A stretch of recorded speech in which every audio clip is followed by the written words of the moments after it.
Thank you. Hello everyone, welcome to our first quarter 2025 earnings call. Joining us today are founder and CEO of Tuya, Mr. Jerry Wang, and our co-founder and CFO, Mr. Alex Yang.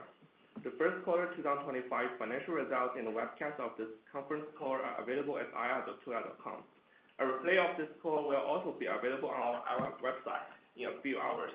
Before we continue, I refer you to our safe harbor statement in our earnings press release, which applies to this call, as we will make forward-looking statements.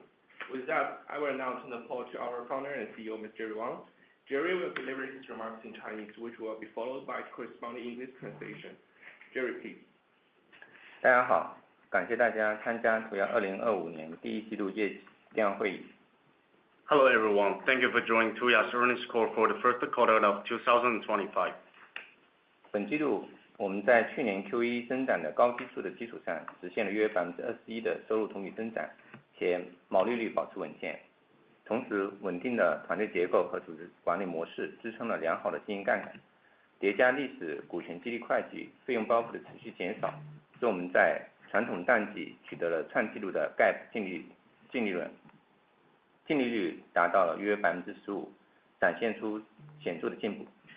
This quarter, building on a high growth base from Q1 last year, we achieved approximately 21% year-over-year revenue growth while maintaining a solid gross margin. Our stable team structure and organizational management supported strong operating leverage.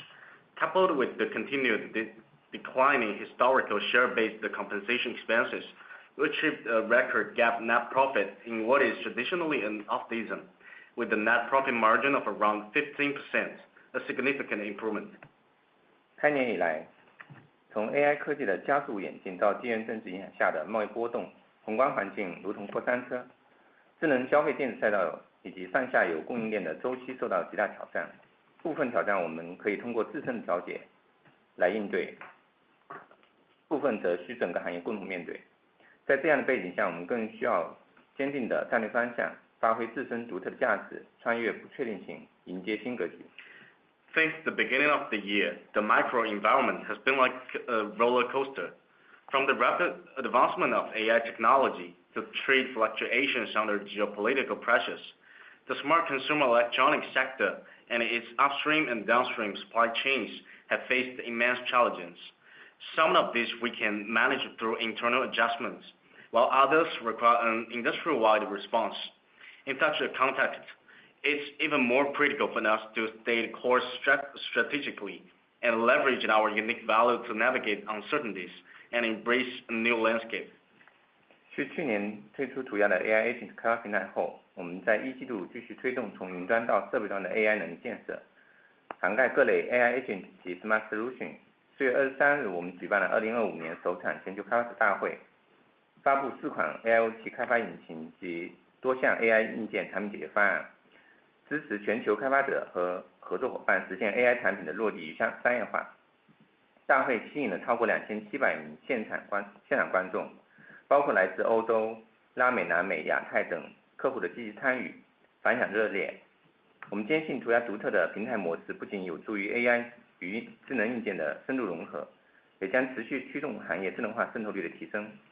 Following the launch of our Tuya AI Agent development platform last year, we continue to expand our AI capabilities from cloud to device in Q1, covering a wide range of AI agents and smart solutions.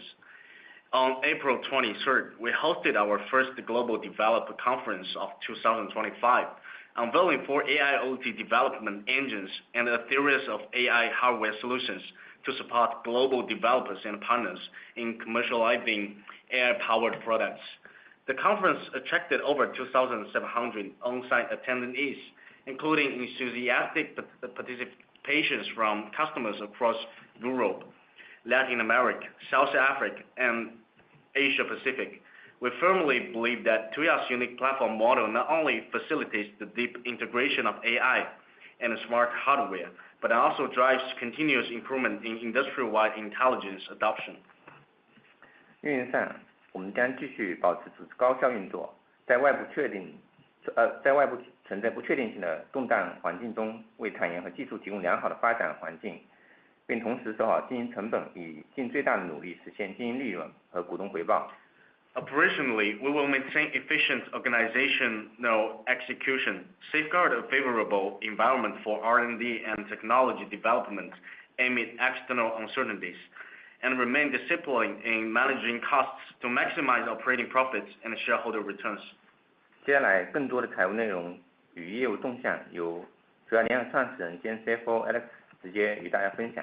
Now I will turn it over to Tuya's co-founder and CFO Alex Yang, who will walk you through the financial results and business highlights. Hello everyone, this is Alex.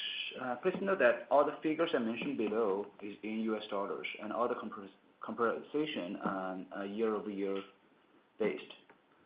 In Q1 of 2025, we deliver approximately $74.7 million revenue, and representing a year-over-year growth of about 21.1%. The PaaS revenue grows by roughly 70.9% with strong performance across major categories, led by home appliances, and followed by security sensoring, and then electrical and lighting products.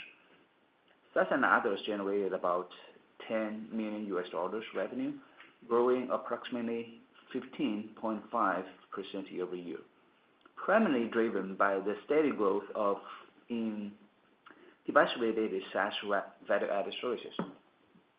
Smart solution revenue reaches approximately $11 million, with a year-over-year increase about 47.1%, with excellent growth in smart video products, central control, innovative appliances, and professional lighting solutions. From a regional revenue source perspective, Europe accounted for about 1/3 of the total revenue, and then come after that is Asia Pacific, excluding China, and then China and Latin America, each of them contributing around 15%. And then with many regions such as the Pacific and Middle East contributing in a combined of 5%, maintaining diversified revenue structures in regional basis. It is worth to mention that since we empower and serve the smart hardware sector, our revenue also reflects the unique pattern and seasonality of the hardware industry, especially on the international manufacturing, representing the result of the business actions and strategies from the past several quarters or even longer. In Q1, blended gross margin stood about 48.5%, with all three revenue lines maintained steady margins. Specifically, this quarter's PaaS gross margin roses to 48.4%, primarily due to structural improvements driven by product mix change.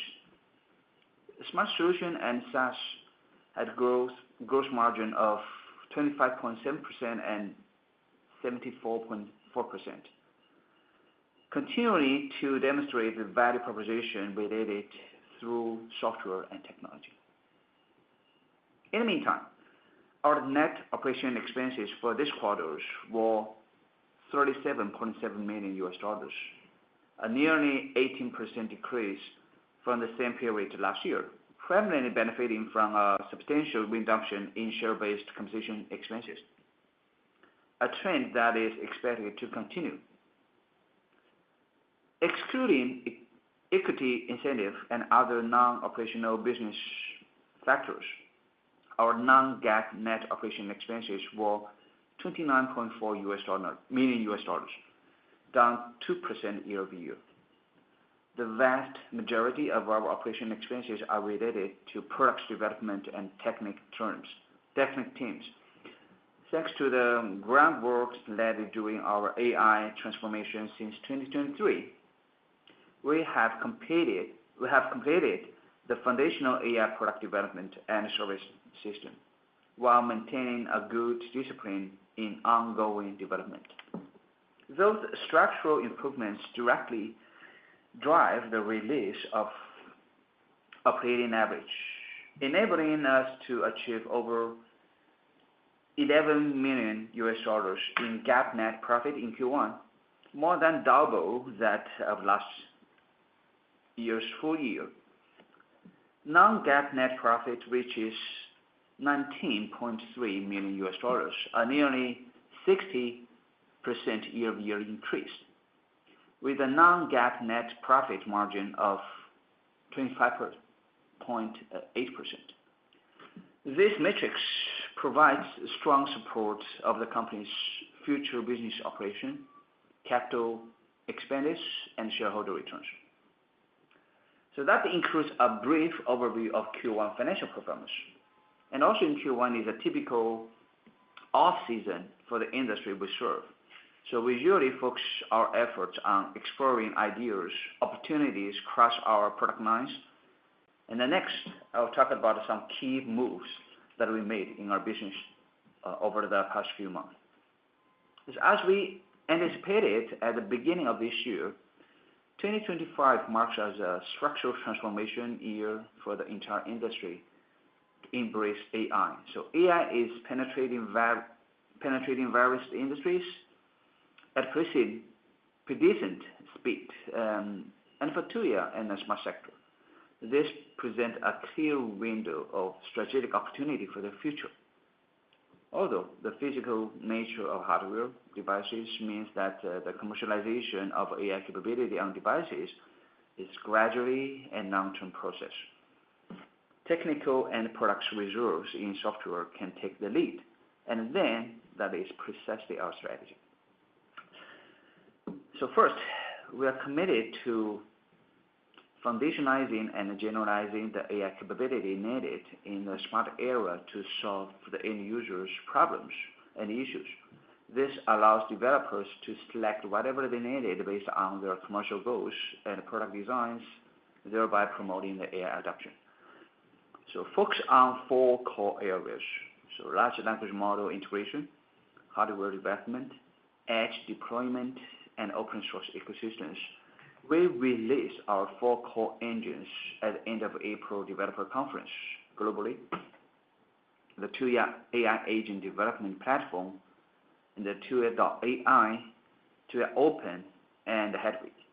So the Tuya AI agent development platform significantly reduced the technical threshold for developers to access any mainstream large language model and build various intelligence agents functions such as semantic understandings and image recognitions. So that is for the agent development. Tuya.ai, the second one, provides a full process tool chain from high performance edge AI modeling to smart cloud deployment, greatly lowering the difficulty and cycle time for AI hardware development. And Tuya Open, as our open source framework, enables developers to perform differentiated development innovations and integrate into Tuya ecosystem. The Hedwig platform offers a controllable and secure edge AI computing environment for enterprise customers requiring localized deployment and data platforms and compliances. This entire system forms the technical foundations of our AI platform capabilities that provides a solid support for the large-scale implementation of AI products in the long term.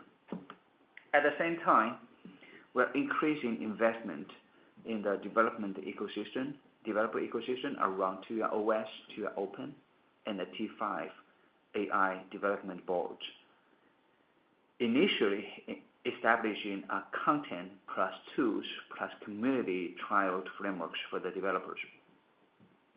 Since the developer conference, we have released 8 open source DIY projects, such as open source desktop pets, AI voice boxes, and AI robots, aimed at building a developer creativity incubation system. Our T5 AI developer boards has started to be adapted throughout collaborations with multiple developer platforms and communities, and our AI developer communities has grown by more than 10,000 new members. Next, we're also committed to identifying the product-specific opportunities and driving customers' production launches through our smart solution offering, directly increasing our revenue and gross profit and achieving high-quality commercial conversions. For example, in the energy domain, we launched the Call Now AI Energy Assistant with features like the strategy recommendation, power generation forecasting, load identification, and energy consumption diagnostics, combined with supporting hardware such as all-in-one energy storage system, circuit breaker, and energy data controllers. It forms a comprehensive integrated hardware-software solution, primarily targeting in the Europe and Southeast Asia market.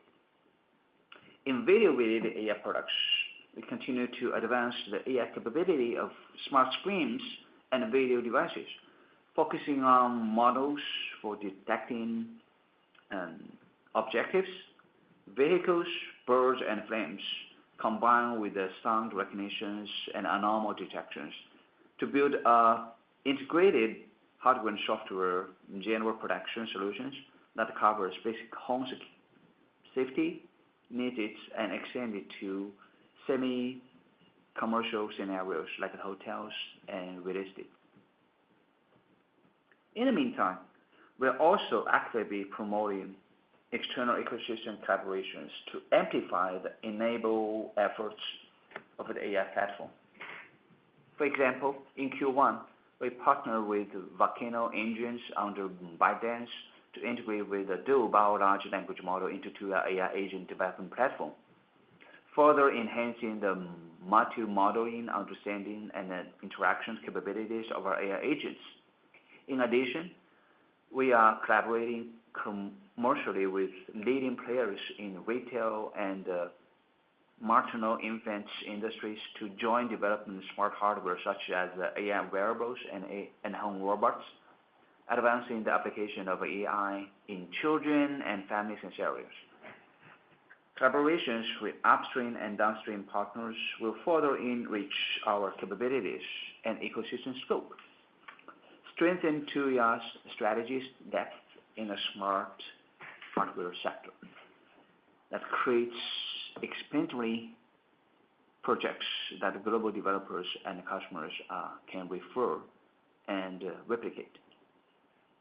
Although the AI hardware ecosystem, community, and product developments are still in the early stage, we believe that explorations in functionality, experience, and business models will open up space for Tuya and the entire industry's future business expansions, laying the foundation of new engines of the long-term growth. So there above is our sharing on Tuya's Q1 2025 financial performance and recent company developments. Although there has been partially improvements in the external environment recently, uncertainties remains. In response, we will continue to operate diligently and to long-term approach of the technique-driven and the platform-enabled developments, laying a solid foundation on the AIoT track, continuously capturing industry certainty trends and creating long-term value for Tuya. Finally, a piece of good news. So MSCI recently updated our 2025 ESG rating from single A into a double A. In particular, in the field of secure and compliances, Tuya achieved a full score of 10 points, thanks to its extensively compliance experience and through our frameworks. We believe that whether in business, operations, or emerging areas such as ESG, steadfast progress will bring rewards and recognitions. Thank you all, operators. And right now we can begin our Q&A section. Thank you. We will now begin the question and answer session. To ask a question now, please press star 11 on your telephone and wait for your name to be announced. To withdraw your question, please press star 11 again. Additionally, when asking a question, please state your questions in Chinese first and immediately translate them into English for the convenience of everyone on the call. Once again, that's star 11 for questions. We will now take our first question from the line of Yang Liu from Morgan Stanley. Please ask your question, Yang. 非常感谢提问的机会。首先，恭喜公司非常强劲的业绩。那我这边有2个问题。第一个呢，就是Tuya作为IoT 的开发平台，能不能帮我们展望一下哪些 AI 的硬件在出货量上已经开始出现走势比较强的这样的早期的迹象。那第二个问题呢是也是关于关税的影响，想听一下管理层看到的过去1个多月、2个月客户行为上的一些变化因为我们经历了一个非常高的关税，然后又降下来，这个传导到客户的行为或者说下单的动作可能会有一些滞后，也想跟进一下这块的现状。Let me translate my question. I have 2 questions here. The first one is regarding the AIoT development. Tuya's development platform, could management share what kind of AIoT hardware is doing well in terms of the shipment, or is there any signpost that Tuya observed what kind of AI hardware can outperform relatively fast? The second question is regarding the customers' behavior in the past 1 or 2 months, given the huge volatility in tariffs. Could management share what the customers doing in the past 2 months? Thank you. Yeah, so thank you, Liu. So for the first questions, what we see here for the AI sectors, we found that there will be 2 major directions that show more interest. The first one is that the audio and the video interacted experiences. So one example is bird feeders. We mentioned that I think that in the past quarter. So to be able to help people to recognize the wildlife and to interact with it, and that will be one thing. And the second typical use cases would be like the toys or the any type of use case for kids that use the large language models capabilities, that you can have a new way to interact with the kids, show as education, as entertainment, and as a company as well. So that would be the one. And so recently, update about the kids is that in China we already signed a strategic partnership with Hsiao, so which is the top tier and the toy group in China, and we're looking forward to help them to launch the production into the market pretty soon. And so that'd be one thing. So any type of audio, video, new interactive experience based on large language model. And the second is on the data-based dynamic decision making. So one typical use cases will be the energy management system for our call now. And through that, the AI agents based on the new modeling will be able to continue to not only collect and analysis that all the data from either the energy generators, but also from the energy consumption devices, but also in the same time that the agent will be able to come out different type of strategy and turn that into the specific actions, and continues to reanalysis the new strategy and improve that. So that can help to do a lot to improve the energy efficiency, no matter it's saving the total consumptions, be more greener, or saving the energy bill directly. So that will be the 2 very typical trends that we found that to show more interest and have more short-term interactions coming directly from the customers and to the market as well. So that will be the first question. And the second one, yes, the tariff become a major topics for the entire market, not only United States. And so in the past 4 or 5 weeks right after the new tariff topic raises, I think the the very direct reaction from the customer is that every people on the international trading pipeline become more conservative and hesitated. Yeah, because nobody knows that what comes out. So right now is that people are waiting for some certainty. And yeah, even now we have like 90 days of certainty between China and US. So people is trying to do some very careful decisions based on the 90 days terms. But I think the longer terms is that we need to waiting for the final answers between the national negotiations. That would be one thing.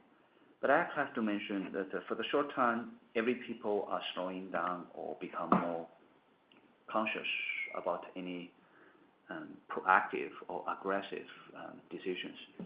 But the unique business model and value proposition for Tuya is that the first one, the tariff are not directly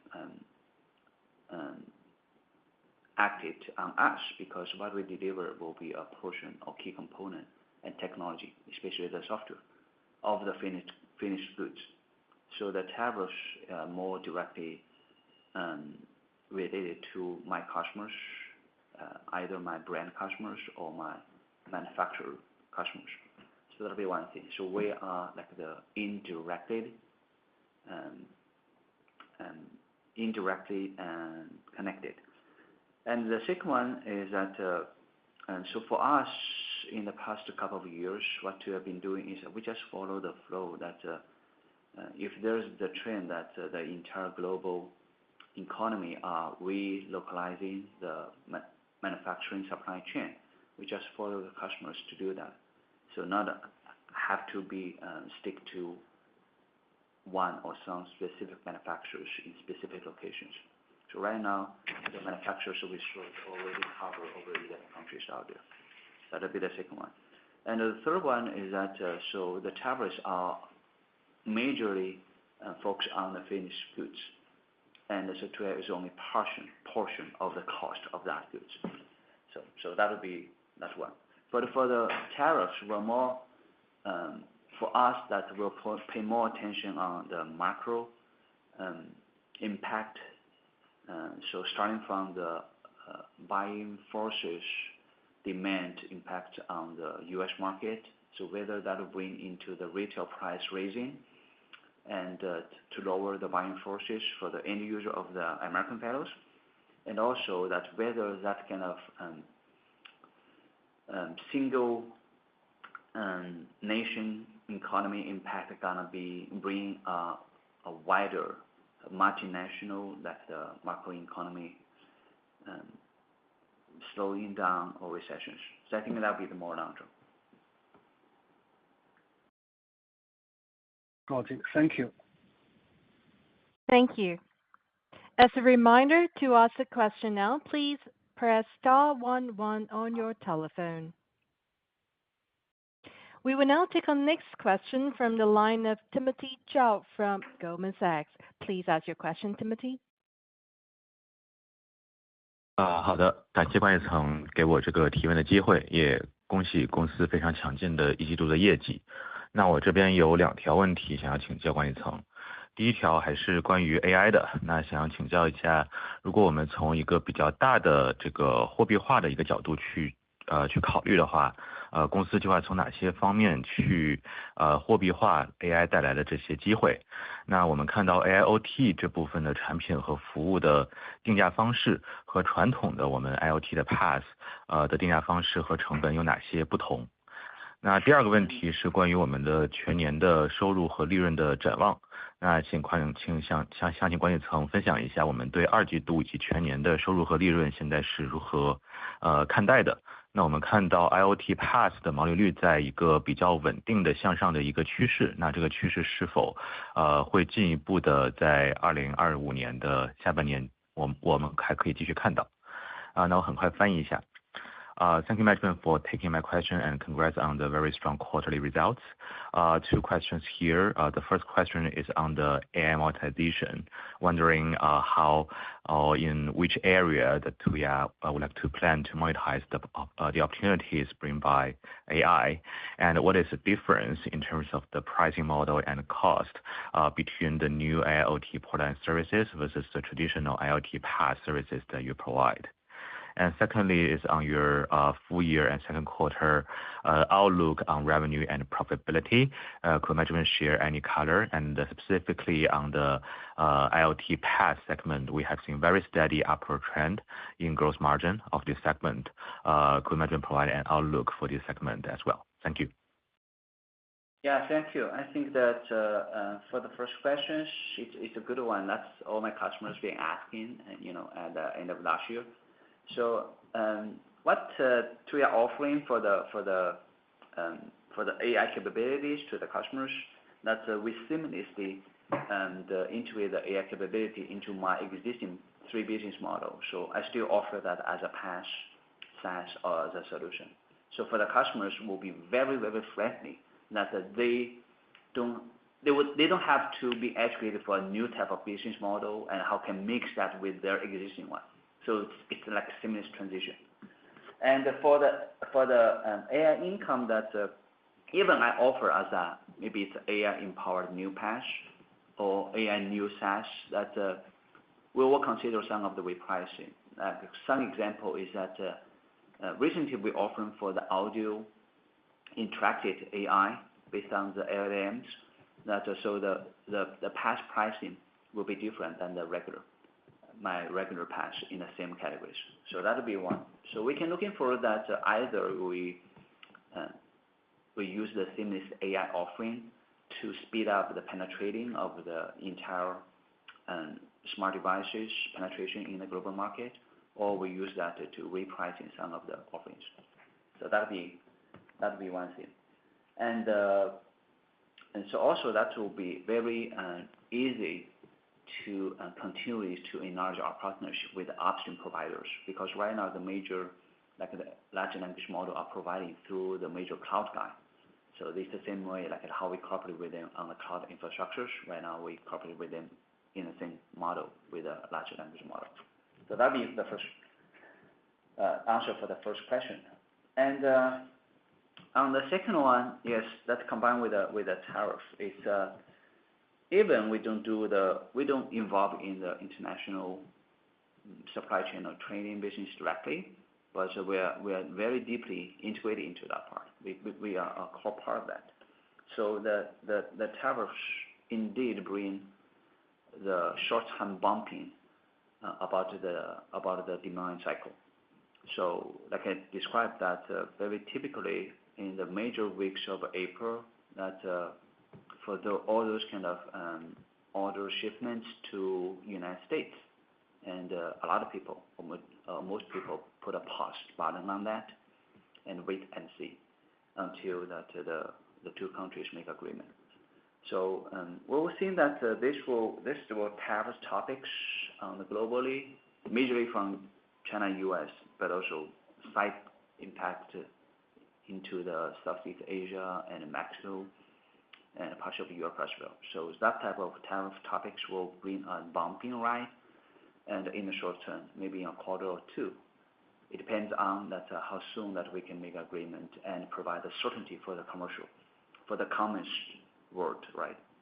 All the businessmen are waiting and to see that what type of price that they can pay extra and how they can absorb that. So for the short term, there will be a bumping, but it's not the first time we experience that. So those kind of new tariff terms challenge already starting to take place since 2018. So, but this seems like the harsher bumping point. So for the short term, there's still uncertainty for that, and even U.S. market only covers less than 20% of our business, but yeah, that's still 20%. So that's uncertainty, and it's the same for us and my customers. We just wait and see, and every people are trying to more careful actions and decisions like every single day or week. Yeah, so that's what we see. And then challenge exists. But for the long term, we believe that in a year or next year, that right after the negotiations being settled, and the entire demand and penetrations will put it back into the normal model, and all the buying cycles and GTMs will get into the normal cycles again. So that would be what we see for the short term. And for the PaaS margin, I think that the PaaS historical records already proven that we take the high value propositions of an entire industrial cycle, and we're good with it, and we're satisfied with that. So for us is that we don't have the strong or we don't think it will be very necessary. We have to continue to push the margin into a higher cycle, because we'll already be in the highest value proposition in the entire one, including my suppliers and my customers. We really take a very high position for that. So we think that the key part is that to maintain the position, but also in the same time be able to motivate either my suppliers or my customers to continue to invest on these sectors. I think that would be more important for us, and because their activity will ensure that we're continues to improve the penetrations, continues to find more innovations to turn that into reality and bring that into market. So for the past, we think that it will be fine for us just to maintain at the right range, and for us, like how we do that in the past 2 or 3 years. So we're satisfied with that. We don't have to ensure to push to the next level. Yeah. That's all. Thank you. That's very helpful. Thank you. As a reminder, to ask a question, please press star 11 on your telephone keypad. We will now take our next question from Hsiao from CICC. Please ask your question, Kai. 谢谢管理层，也恭喜一季度非常强劲的业绩。我这边也是2个问题吧。第一个想请各位领导能不能更新一下我们在新加坡住建部项目以及奇瑞2个项目的一些进展，以及预期今年的收入体量。然后刚刚 Alex 也提到我们在能源方面有更多产品的更新嘛，想请问未来我们是否有希望看到更多类似的合作项目？这是第一个问题。然后第2个问题是，刚刚管理层也提到我们在 AI 开发者这个人数上已经达到了超过1万人想请教一下，目前看这个 AI 开发者的地区分布是怎么样的？然后如果我们对比国内和海外的 AI 应用发展速度的话，咱们是否有看到明显的区别？是我的2个问题，然后我翻译一下。So thanks management and congratulations for the strong quarter. I have 2 questions. First, could you share the progress of your cooperation with Singapore and Chile, and any similar projects can we expect in the coming quarters? And second one is, could you share the geography expansion of Tuya's AI developers? And is there any difference on the development of AI applications between domestic markets and overseas markets? Thank you. Thank you for the questions. So the first one is talking about the Singapore use cases. I would like to put it into wider coverage. So Singapore use case will be a typical progress with actually taking places for the commercial and or industrial AIoT solutions. So the partnership we had or the contract we signed with the Singapore government is from the HDB, so it's Singapore Home Development Bureau, and they're managing over 1.4 million Singapore public apartments. So majority of Singapore citizens are living in a government provided rental apartments, and it's HDB managing that. And what we're offering is that it's a centralized energy management platform that helps them to able not only censoring the different consumptions in the in each of the apartments, that might contribute a significant consumption of the total Singapore nation powers. But also we offer them some controller. So to help them to identify how each of the households been using the power through what type of devices, by what purpose, and then through some AI-enabled modeling and control actions to reduce that. And through our over 1.5 years POC with HDB before we sign the contract, that there will be significant reductions about the total consumption of the powers, which can help the Singapore government to reach. They want to be the pioneer of a ESG nation or smart nation. So that'd be one. And the HDB's plan is that we're finalizing the deployment implementation of the entire platforms, and we're really starting to produce the first shipment of the devices. It's an energy hub in the home, and so the first implementation about the software platform and the hardware into the first part of the household will take place around the end of the Q3. And their plan is to be able to finish the phase 1 entire penetration of the homes in 3 years.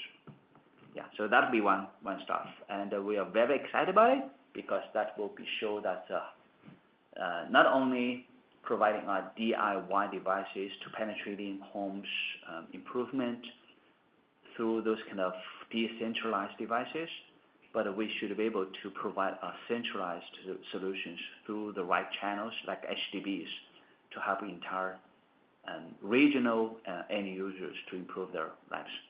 Yeah, so that'd be one. And also we found that use Singapore as a perfect use cases spot. We'll be able to duplicate that and to influence that the other Southeast Asian countries, like the rent apartments, like what we call spatial management solutions, and already show a good potential of growth in Southeast Asia. Yeah, so that's one thing. And not only for the apartment management, but also we're really penetrate quite well in some of the telecoms players in that area too. Yeah, so that'd be one thing. And also in the same time, 2 weeks later, we will open our new Singapore offices, and by providing more local resources to supporting our customers' penetrations, implementations, but also in the same time to search for all business opportunities in that area and expanding to global market. Yeah, so that will be the answers for the Singapore parts. And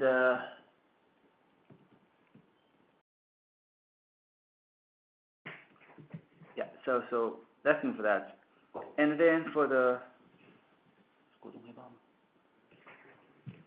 Hi, man. Could you repeat the question? So the second one is about returns, right? The shareholders' returns, right? The expansion of AI developers and the different. So yeah.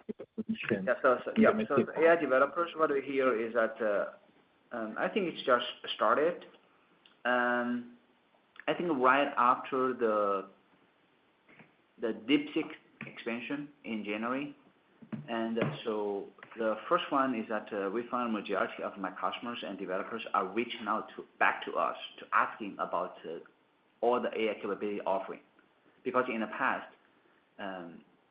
on the recognition side is that they know AI is there and a lot of news about AI, but they don't really think that the AI offering will be connected to their existing business. Either it's more expensive, too expensive, unaffordable, or it will be too difficult. So I think that right after the DeepSeek exposure, both in America and the China market, every person aware that they can bring AI into the physical use cases. And then I think that the first one is that we got so many calls.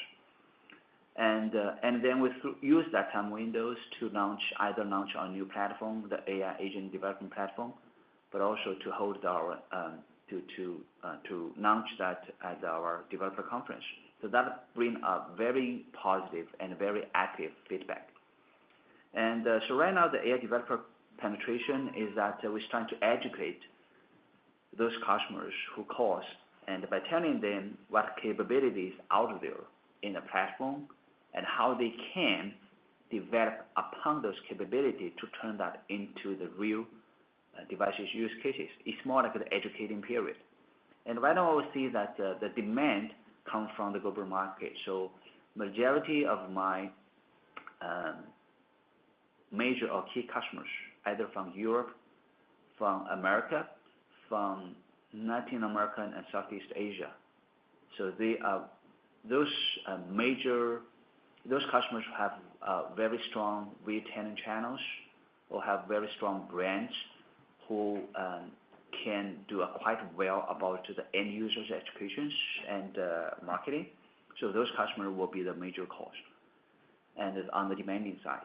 And on the technical development side, so in two parts. The first part is that those ones who are focused on turn the AI or integrate the AI capability into the device. So it's more following the right penetration on the device development and manufacturing. So maybe a bigger portion comes from mainland China, but still we got multiple ones from Korea, from Turkey, from Southeast Asia too. And so that perfectly fit the penetration about the hardware manufacturing deployment. That's the first one. And the second one is about software. So software, I'll say that it's more diversified.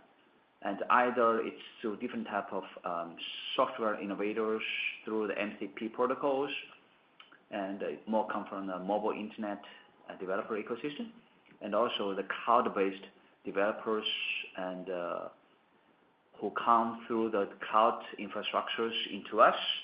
Yeah, so it's more diversified on the global basis. So I think that's for the first quarter or including till now. It's still in the phase one. It's about the recognition about capability, education about the developer kit, and then a lot of prototype, POC, and demonstration deployment.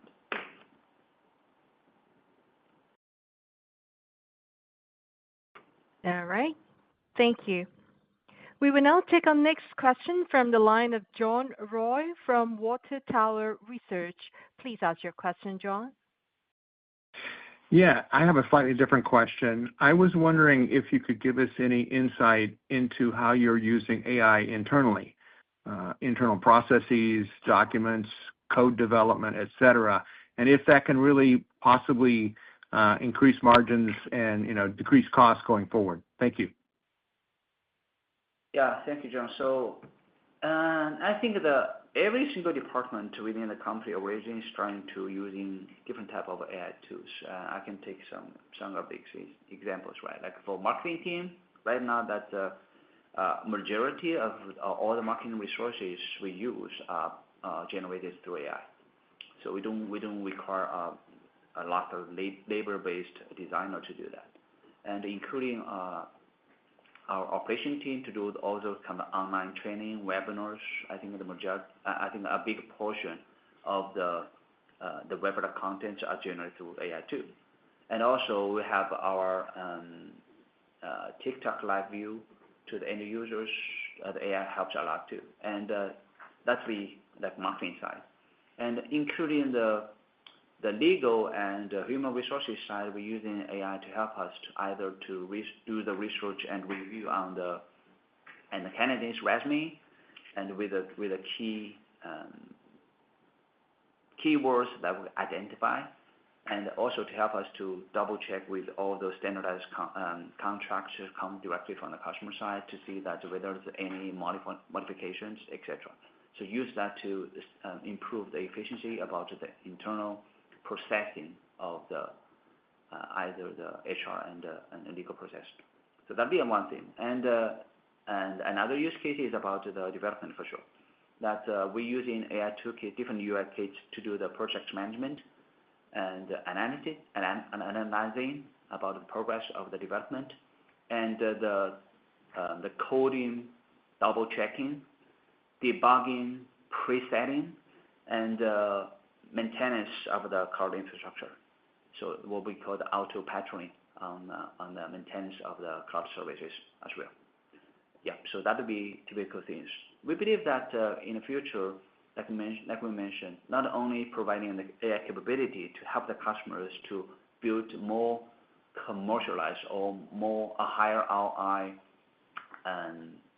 products, but also in the same time that we continue to using AI internally to improve our operation efficiency, and so either lowering the cost of the operation or to increase the income through our customers to enhance our lab operating average. That'll be some basic Excellent. Yeah. Thank you so much, and congratulations on the quarter. Thank you for that. We're excited about the long-term future because this is the only very starting point for the AI penetration for the physical world. Very, very early. We're very excited about it. All right, thank you. There are no additional questions at this time. I'll now hand back to the management team for closing remarks. Okay, thank you, everyone. Thank you, operator, and thanks for all of you for participating on today's call. See you next week. See you next quarter, and have a nice day today. Bye. Goodbye. Thank you for your participation in today's conference. This does conclude the program. You may now disconnect your line.